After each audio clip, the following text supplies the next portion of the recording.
Ahora veremos cómo es que se usan los recursos públicos en el Perú. La idea es, a partir de este acercamiento, ver un poco qué es la GFP, la gestión de las finanzas públicas, y qué cosa es la AFSP, o la Administración Financiera del Sector Público en el Perú. Comencemos. Todos los años, un montón de nuestros recursos, una parte de ellos, se van recaudados como impuestos, tasas, contribuciones a distintos estamentos del Estado. Básicamente forman el erario público y es la forma o son el acumulado que luego tiene nuestro país como Estado para gastar. La pregunta del millón: ¿en qué lo gastamos? ¿Dónde lo gastamos? ¿Cuánto asignamos a Lambayeque? ¿Cuánto asignamos a Cusco? ¿Cuánto asignamos a Lima y a sus distritos? A San Isidro, a La Molina, a Chosica, etcétera. Lo que tendríamos que tener en cuenta es qué podemos hacer para estar mejor. Ese concepto es un poco complicado, porque no es lo mismo estar mejor para una persona mayor que para una persona joven, que para un niño, que para una familia, que para un hogar de una persona soltera. No es lo mismo en la costa, en la sierra, en la selva, no es lo mismo en el norte, en el centro o en el sur. No es lo mismo con un credo religioso o con determinado credo bautismal. Entonces, el tema se vuelve complejo porque ¿cómo decidir qué le vamos a dar a cada uno? Pensar un poco en que lo que necesitamos es estar mejor y eso es felicidad. Pero conceptualizarlo así ya es demasiado complejo. Es antropología filosófica pura, ¿no? ¿Qué es estar feliz? ¿Qué entiende por estar feliz determinados ciudadanos? ¿Qué entienden por estar felices en otras zonas del país?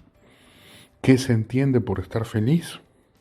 ¿Qué te hace estar tranquilo, estar bien? ¿Cómo es que disfrutas tu territorio peruano? ¿No? ¿Qué piensas que va a pasar de aquí a futuro? En realidad, en el concepto de todos nosotros como peruanos está esa capacidad que tenemos para hacer las cosas y poder hacerlas siendo el Estado un socio nuestro. Entonces, felicidad como un objetivo del camino es la opción o es para lo que estaría el Estado. Sin embargo, como ya vimos, felicidad es algo que no se puede conceptualizar, no se puede medir y por lo tanto no sabríamos cuánto de felicidad de cada uno. La gestión pública ha discutido este tema ampliamente. La academia ha pasado varios años hablando de esto. Llegaron a una palabra que no era felicidad, una palabra que conceptualizaba ese estar bien, el bienestar, el bienestar, ¿no? Y ahí había toda una economía alrededor del bienestar y las cosas que debía proveer el Estado. No obstante, con el devenir del tiempo, algo más de data sobre lo que hacía el Estado, lo que hacía bien, lo que hacía mal, dio cuenta de que no todo podía ser encargado al Estado en cuanto a servicios. Y entonces las necesidades del ciudadano moderno, las capacidades que tenía y la forma en que debería desempeñarse, hacían que al Estado le tocara un rol fundamental. Pero ¿cuál era ese rol? Si ya no es ser felices, si ya no es bienestar, ¿cuál es? Bueno, el consenso de los últimos 30 años nos dice que la función del Estado es proveer condiciones para que la gente pueda desarrollar sus capacidades, se sienta libre, por lo tanto, de desarrollarlas y viviendo esa libertad pueda desarrollarse y crecer. Y eso en términos concretos hoy en día, ¿qué significa en el Perú? Proveer buenos servicios de salud, de educación, infraestructura y seguridad ciudadana, entre otros más, ¿no? Pero digamos que por ahí está. En otras palabras, que puedas nacer y no te mueras al nacer, que puedas crecer y no te mueras durante tu etapa de formación, que te den una formación que te permita luego incorporarte al mercado laboral para hacer empresas o servir en el sector público y seguir desarrollando el país.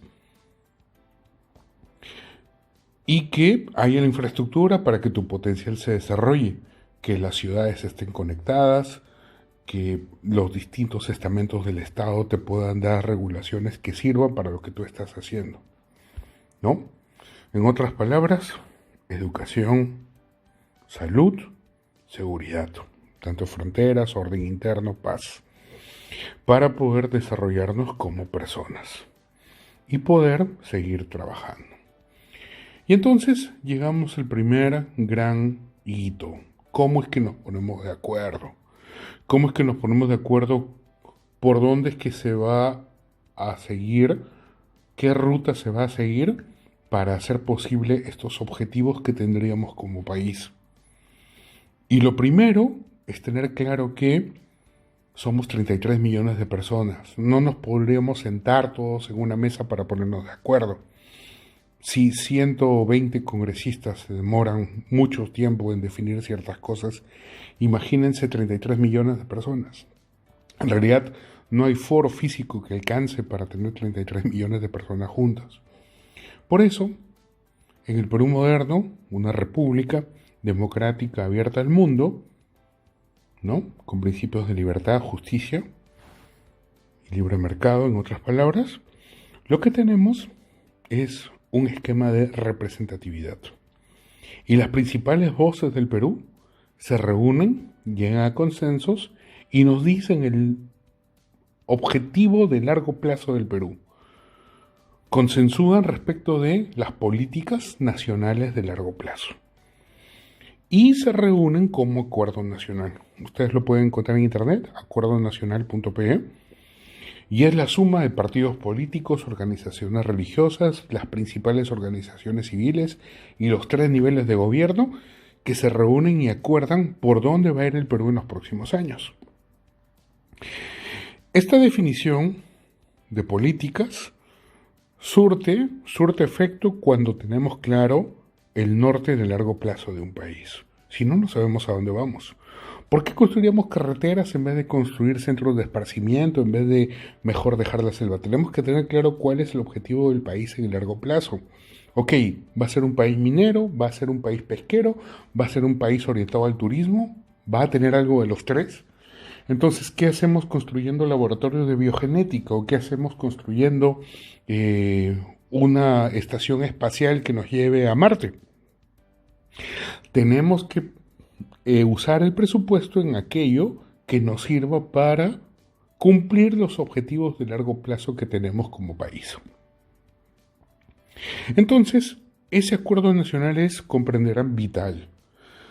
Si tenemos clara la visión concertada del Perú, es ese cuadradito celeste que está a la derecha de la pantalla, si tenemos en cuenta esa visión concertada del Perú, vamos a tener claro cuáles son las políticas que requiere el Perú como Estado y cuáles son las que implementa cada 5 años el gran gerente que elegimos todos, ¿no? El presidente de la República. Entonces, esta es la primera clave. Y bueno, ahí estamos un poquito complicados. Porque la visión concertada que teníamos, comenzando el siglo XXI, era una visión que solo llegaba hasta el 2021, el famoso Plan Bicentenario. Y bueno, ya estamos en 2020. Un largo plazo no es de un año, son 30 años por lo menos. Entonces por eso, ya a partir de un esfuerzo de vinculación, coordinación y consenso entre partidos políticos y representantes de la sociedad civil, el año pasado, por fin, ahí en el primer semestre, se pudo obtener la visión concertada del Perú hacia el 2050. Entonces, esto ya está cumplido por lo menos. Ya tenemos algo. Y esto es lo que nos daría pie para poder decir como país qué queremos a futuro. Será cuestión, ya con su curiosidad, la curiosidad que tengan ustedes, que puedan ver un poco qué está puesto, pongan en Google Visión Perú 2050. Y van a encontrar 5 grandes objetivos que tiene el país hacia el 2050. ¿Se enteraron o no se enteraron? ¿Funcionaron los partidos políticos? ¿Funcionaron la sociedad civil organizada que estuvo allí? Bueno, en parte, si no estuvieron enterados, es responsabilidad de cada uno. Y además, es responsabilidad de ustedes porque ustedes son nosotros, como ciudadanos peruanos, somos los que elegimos a nuestros representantes, los que decimos qué partidos políticos deben estar presentes vía una votación importante en elecciones. Si no tenemos claro eso, en realidad no podríamos pedir más para funcionar como país. Entonces, estas políticas de Estado se transforman en las políticas que cumple el gobierno que cada 5 años elegimos. Bien, entonces, ampliando un poco más, tenemos el ámbito de las políticas y tenemos el ámbito de los planes. En el ámbito de las políticas es aquello vinculado al consenso, a la organización. Y en el ámbito de los planes tenemos un ente encargado, que es el plan y la presidencia y el Consejo de Ministros, que transforman esta visión y estas políticas que tenemos como Estado en una estrategia, en un documento que se llama Plan Estratégico de Desarrollo Nacional. Como les decía, el último que tenemos es el 2021. Y bueno, es aprobado en el Consejo de Ministros. Deberíamos tener un plan más allá del 2021, creo que ya nos lo merecemos, ¿no? Si ya tenemos una visión al 2050, deberíamos tener un plan estratégico de desarrollo nacional al 2050. Sí, en estos momentos tenemos algo que funge de eso, ¿no? Una preimagen del Perú al 2050, pero necesitamos esto urgente.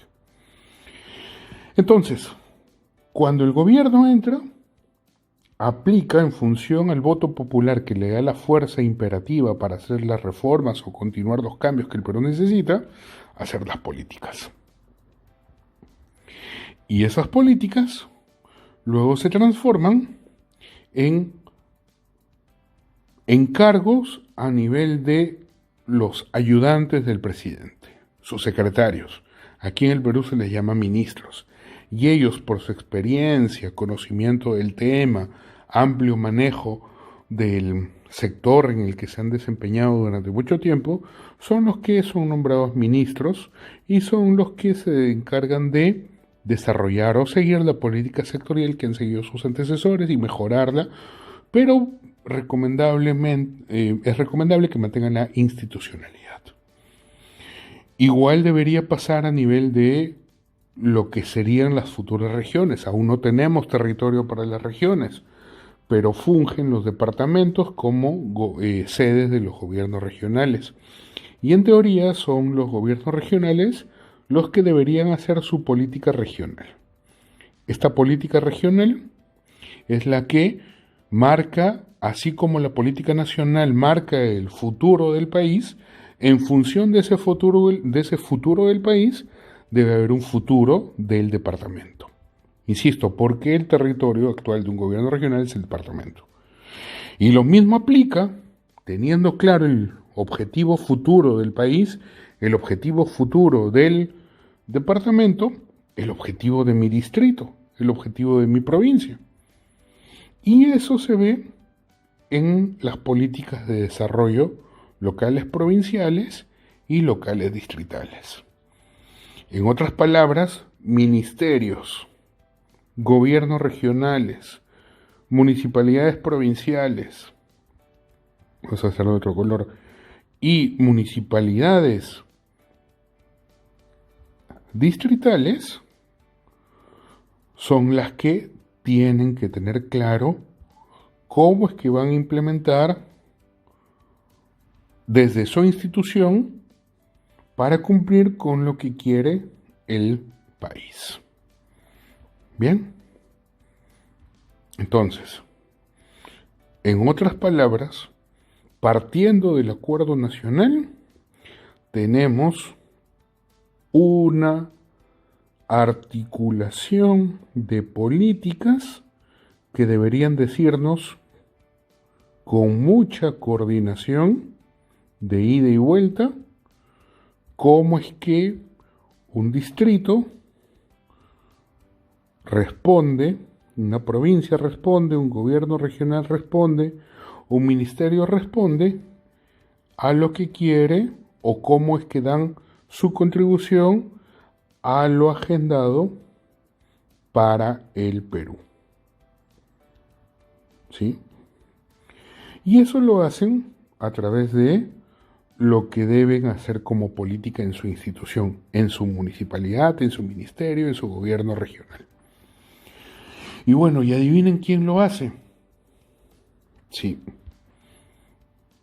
lo hace cada gobierno que entra.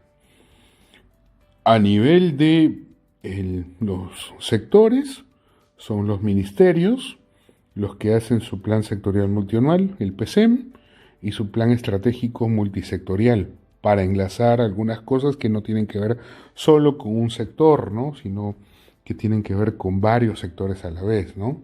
El progreso infantil de un niño en lectura, en comprensión de textos, en matemática, no solo tiene que ver con cuán buen es el profesor o qué bonita está el aula, sino si comió, si su familia está bien, si tiene un ambiente para estudiar, etc. Entonces requiere mucha ayuda multisectorial. En el caso de los gobiernos regionales, tenemos un objetivo o un norte que se debe definir a nivel de cada región. Y lo define obviamente el gobernador y los consejeros elegidos para un periodo. Y deberían tener ese plan de desarrollo regional claro y siempre actualizado. Ahora, en una etapa de una emergencia sanitaria, este plan debiera tener alguno de sus objetivos, sobre todo en riesgo de desastres, actualizado y concordante con el plan de emergencia ante la emergencia COVID, ¿no? Que ya se presentó y que tiene presupuesto del Perú, por ejemplo. Igual deben hacer los alcaldes. Los alcaldes de provincias y los alcaldes de distrito deben tener su plan de desarrollo local y su local concertado desarrollado, los grandes objetivos de su territorio. Y bueno, ya después, con los mejores técnicos que puedan conseguir, se elaborará el cómo se hace.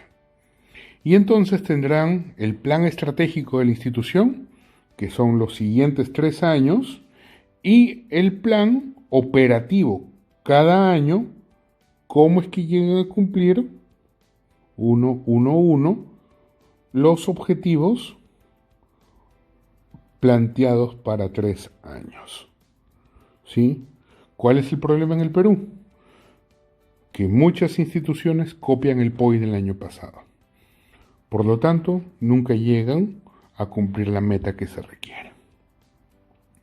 ¿Cómo haces tu PRC? ¿Cómo haces tu PSEM? ¿Cuándo presentas ese plan? Quien te dice todo eso es el rector del planeamiento estratégico del Perú. Y esa función la tiene el Centro Nacional de Planeamiento Estratégico.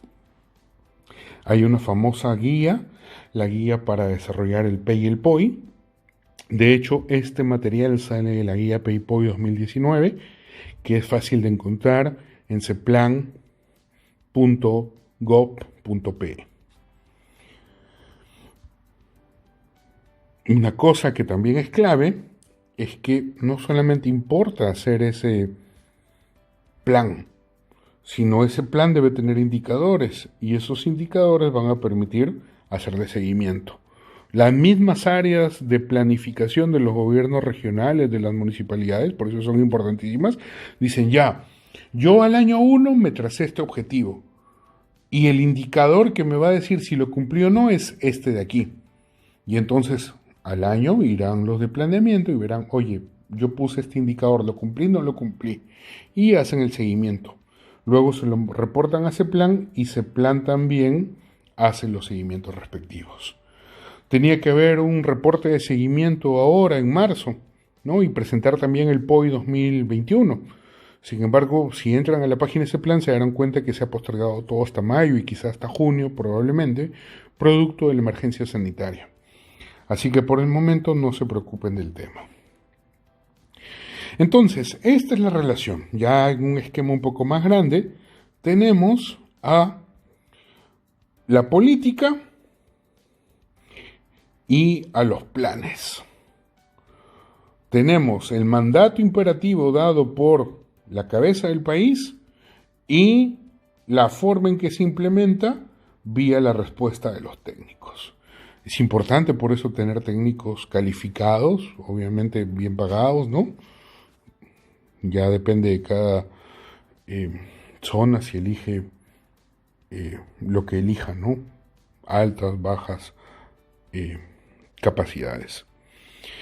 Y bueno, entonces, yo quisiera recalcar que si no tenemos buenos partidos políticos y no tenemos buenos técnicos, no vamos a tener buenos planes funcionando en cada municipio, en cada gobierno regional, en cada ministerio del país. Porque PEI y POI hacen los ministerios, PEI y POI hacen los gobiernos regionales, los municipios provinciales, los municipios locales.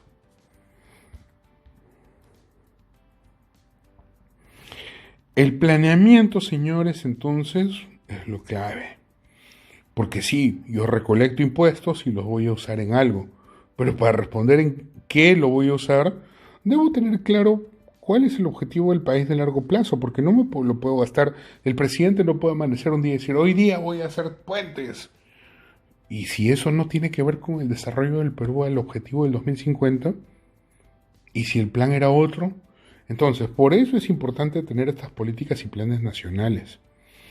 Y más importante aún que cada ministerio, cada municipio tenga su PEI. Ahora están disponibles, hay muchos esfuerzos, un esfuerzo muy grande del Perú y ya pueden acceder en la mayoría de municipalidades del Perú. Los invito, pueden entrar a sus páginas web y está disponible los PEI. Ahora, que estén actualizados, ese ya es un tema que debe ser presión social, ¿no? O preocupación de los servidores públicos de que sus instituciones lo tengan claro, porque si no, ¿qué están haciendo allí? ¿No? Independientemente del área que estén. Y lo otro claro es qué voy a hacer cada año, cuáles son mis acciones operativas que me van a permitir cumplir el objetivo estratégico de mi institución. Ese es el planeamiento estratégico. Y ahora, ese planeamiento estratégico debería transformarse en realidad. Y para transformar algo en realidad, ¿qué es lo que siempre hace falta? Muy bien. Plata. Presupuesto. Y entonces en el Perú, hoy en día también hemos estado en una gran revolución, una buena reforma, que ha permitido ya no solamente pensar en un presupuesto, oye, me gasto todo, el próximo año me viene plata, me la voy a gastar toda. No. La visión ahora es multianual, es un presupuesto que hace una mirada de 4 años, de 5 años, de muchos años, una presupuestación multianual. Ahora eso es difícil, ¿no? Por eso en el Perú se ha consensuado en 3 años. Entonces yo ya no pienso en lo que voy a hacer solamente 2021, pienso en lo que voy a hacer 2022, 2023. Esa característica es la que ahora nos diferencia de países menos desarrollados en el uso de su presupuesto público. Y luego hacemos pues esa propuesta de presupuesto, cada municipalidad hasta mayo, en un año normal, en realidad abril, mayo, presenta, oye, mire, el próximo año voy a gastar esto. Y lo presenta la municipalidad en el sur, la municipalidad del norte, todas las municipalidades, todos los gobiernos regionales, todos los ministerios, todos los sectores, la policía, los militares, todos. Y esa es una propuesta. Y como el Perú es una democracia que tiene un Congreso que es un poder del Estado, es una propuesta nada más. Y esa propuesta es una propuesta para cumplir la política de gobierno, o sea, para cumplir lo que quiere el Ejecutivo. ¿Y a quién se presenta? Al Legislativo. Y luego el Legislativo lo recibe entre mayo y julio, analiza, borrador viene, borrador va. En julio ya se tiene una idea de cuál es el presupuesto para el siguiente año. Pero es una idea nada más. Eso se aprobaría entre julio y noviembre. Verán ustedes que primero la comisión y luego el pleno del Congreso invitan al ministro de Economía para que explique el presupuesto. Y bueno, ahí se ha visto en el pasado algunos congresistas diciendo falta el colegio en mi pueblo, falta la posta, la ambulancia de mi pueblo. Entonces hay unos toma y dacas ahí por el presupuesto. Y el 31 de diciembre se tiene listo ya el último borrador, que el 1 de enero se transforma en el presupuesto inicial de apertura, el PIA. Al siguiente minuto que el PIA sufra una modificación, ya no se llama PIA, sino se llama PIM, Presupuesto Institucional Modificado.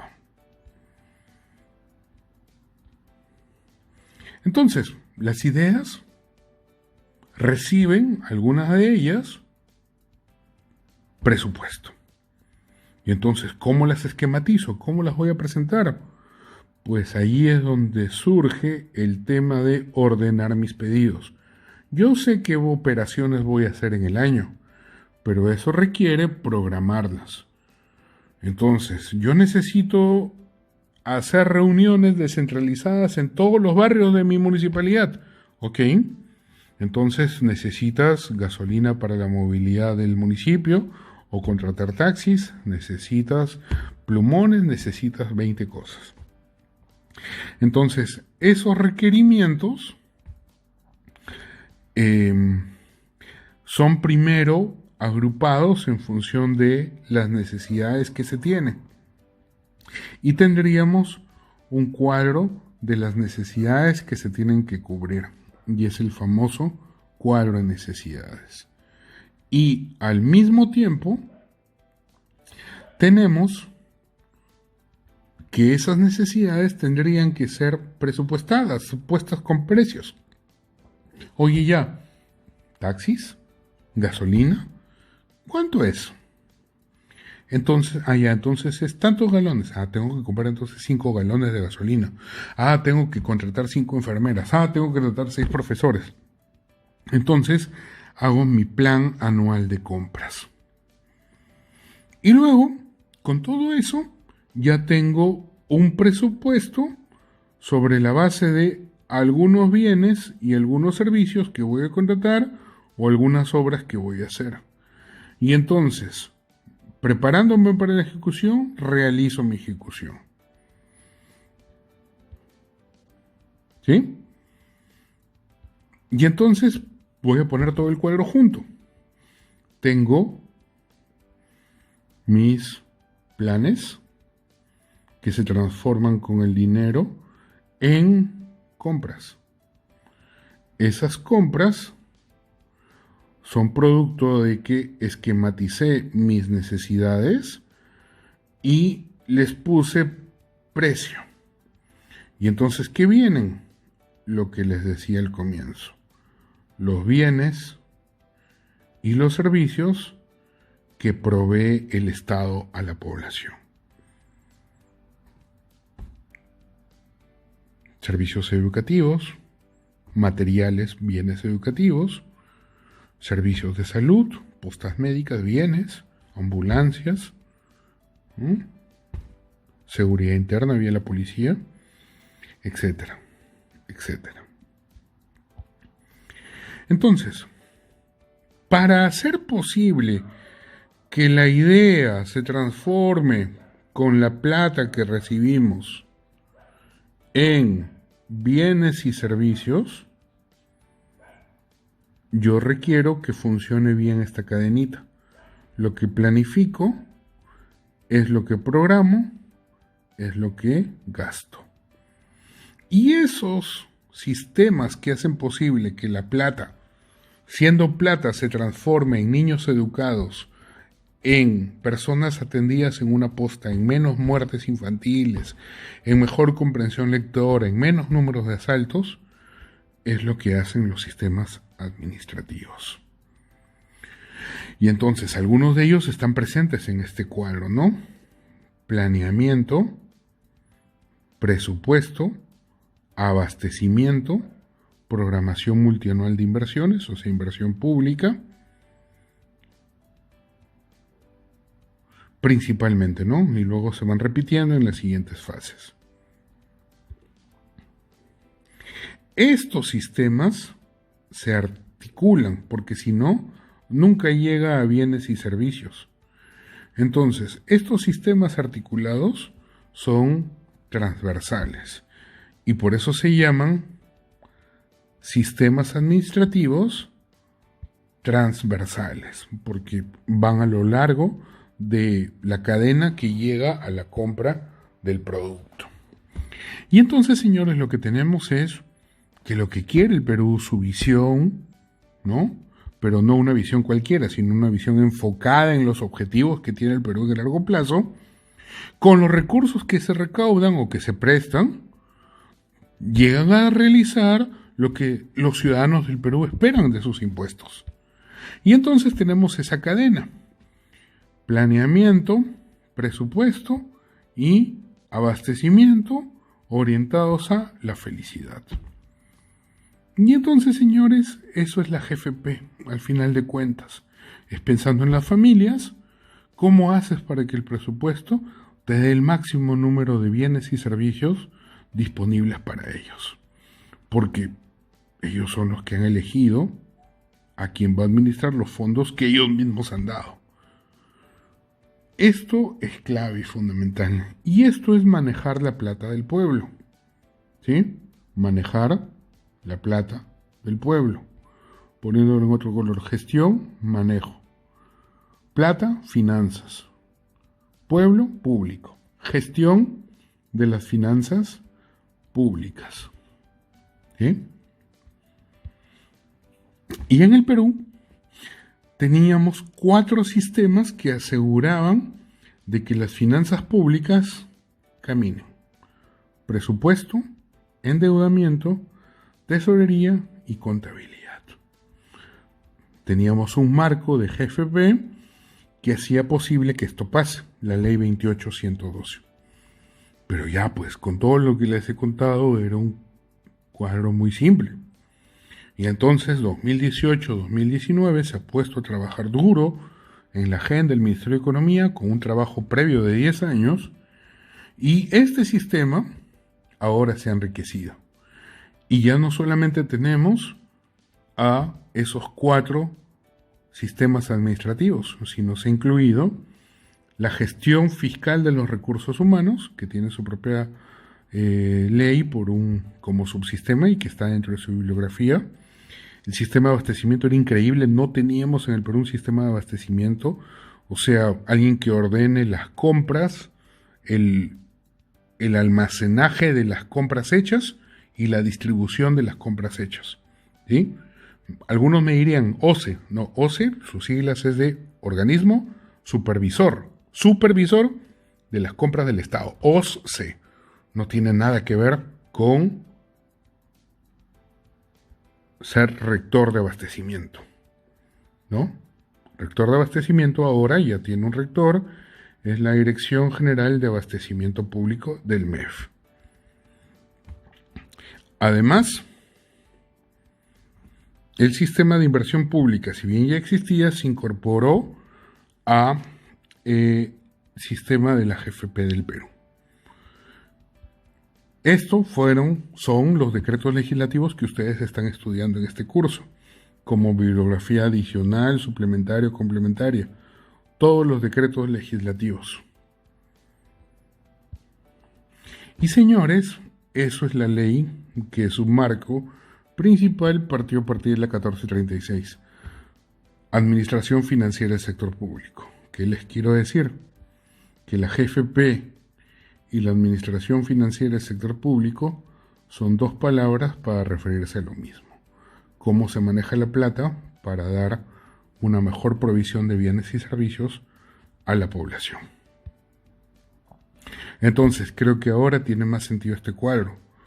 La planificación, la presupuestación, la programación y la ejecución de las compras al final son bienes y servicios para la población. Si lo queremos ver de otra manera, lo que tendríamos, vamos a adelantar un poco para luego volver, es que estos sistemas transversales al final del día se transforman en ese deseo de hacer del Perú algo mucho mejor. Entonces, volviendo un poco tenemos que la FSP o GFP del Perú tenía una ley anterior, la 28112, que no la hemos visto, y tiene una nueva ley, la 1436, decreto legislativo, y que incorpora esa visión de largo plazo, la multianualidad, y una visión también macro de largo plazo. El marco macroeconómico multianual implementa presupuesto por resultados, hace mejoras en la contabilidad de costos y en la integración de pasivos del sector público. Y en otras palabras, y esto lo ven en la presentación de la vice, que también se les ha mandado, tenemos de una ley que tenía 4 subsistemas, ahora tenemos el DL 1436 y sus complementos, que da paso a un sistema de AFSP mucho más desarrollado y que tiene estos resultados previstos para el país. Y no solamente eso, sino que al ser más complejo y darte una visión multianual y tener claro cómo se usan los bienes comprados, cuánta plata se gasta en contratar personal para el sector público, cuánta plata se usa en inversiones y cómo es que se giran los pagos, es que tenemos un sistema de bienes, de compra de bienes mucho más claro y transparente. Tenemos un sistema de inversión, contabilidad mucho más transparente y sobre todo que puede retroalimentar y mejorar nuestra visión de largo plazo del marco macroeconómico. Y también, diría yo, poder hacer un mejor seguimiento como población. ¿Dónde?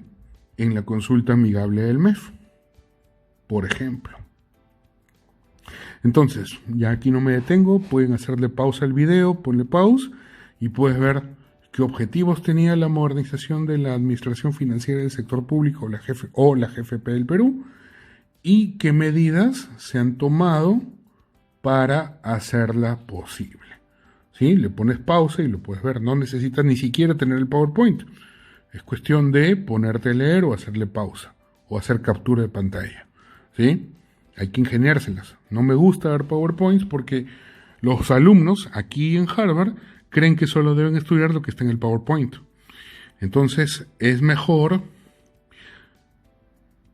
dejar que su imaginación fluya, que su capacidad de síntesis aparezca y que su genialidad sea visible a la hora de integrar y comprender los datos expuestos aquí. ¿Sí? ¿Se puede seguir desarrollando la GFP en el Perú? Bueno, puede que sí, puede que no. En este contexto creo que está claro que hemos tenido 30 años de ahorro para el Perú y ahora esa plata la estamos usando para dar diferentes medidas que van a ayudar en teoría a paliar la crisis que tenemos por la emergencia sanitaria. No sabemos si es que va a ser suficiente, pero les aseguro que estamos mejor que muchos otros países que no tienen ese ahorrito disponible. ¿Qué falta para que esto siga? Primero, que se quiera hacer, ¿no? Voluntad política. Segundo, que haya una buena capacidad técnica en el MEF. Tercero, que todo esto se pueda manejar en los distintos niveles de gobierno. Y por último, si es que es posible, que cooperaciones como la cooperación suiza sigan apoyando. Les puedo comentar a grandes rasgos que Suiza ha sido un país que ha venido apoyando muy duro esto a nivel de MEF, a nivel de gobiernos subnacionales. De hecho, por eso el curso es parte del programa GFP subnacional, o sea, el programa de gestión de finanzas públicas que apoya a gobiernos subnacionales. Señores, entonces ya tenemos el cuadro completo de la GFP y cómo es que al final se debe transformar en los bienes y servicios. Estos sistemas administrativos transversales logran o lograrían esas funciones que tiene el Estado, o sea, esos bienes y servicios que debe proveer. Esos son los sistemas funcionales, salud, educación, ¿no? Infraestructura en sus distintas modalidades, vivienda, construcción, saneamiento. Entonces, estas funciones son aquellas que están determinadas por la política de Estado, la cual se mueve concertadamente y genera las políticas nacionales. En otras palabras, señores, si no tenemos buenos partidos políticos, si no tenemos buenos representantes en ellos, no vamos a tener un buen horizonte de país y por lo tanto, cualquiera que sean las funciones que determinemos y lo bueno que sea la GFP, no sirve de nada. Por favor, a elegir bien. Es nuestra responsabilidad. Elijamos bien. A todo nivel. Eso hará posible que hoy, mañana, tengamos recursos y tengamos la posibilidad de soñar y soñar despiertos y ver cumplir nuestros objetivos. Parece mentira, pero estos 30 años de reformas hacen que nos vean con envidia en otros países. Y la palabra clave aquí es que guardar pan para mayo, que nos dure. Entonces, eso ahora le denominan sostenibilidad. Hacer que el presupuesto dure. Por eso es que tiene que tener una visión multianual, ya no solo de un año. Y con eso podríamos hacer el Perú que todos necesitamos. Y que la GFP funcione, o que la AFCP funcione. ¿Sí? Si vieron el video de la viceministra, ella habla un poco de cómo es que se hizo esta reforma, y luego el ministro, en ese entonces, Oliva, menciona cómo es que no solamente hay que pensar en GFP y en presupuesto, hay que despresupuestalizar la visión, decía el ministro en ese entonces. Y bueno, se refería a que tienes que tener en cuenta también esto, ¿no? ¿Sí? Ha sido un gusto, señores. Espero que este video haya sido útil para entender lo que es la GFP o la AFCP en el Perú y que pueda guiarlos en el resto de sus estudios. Hasta la próxima.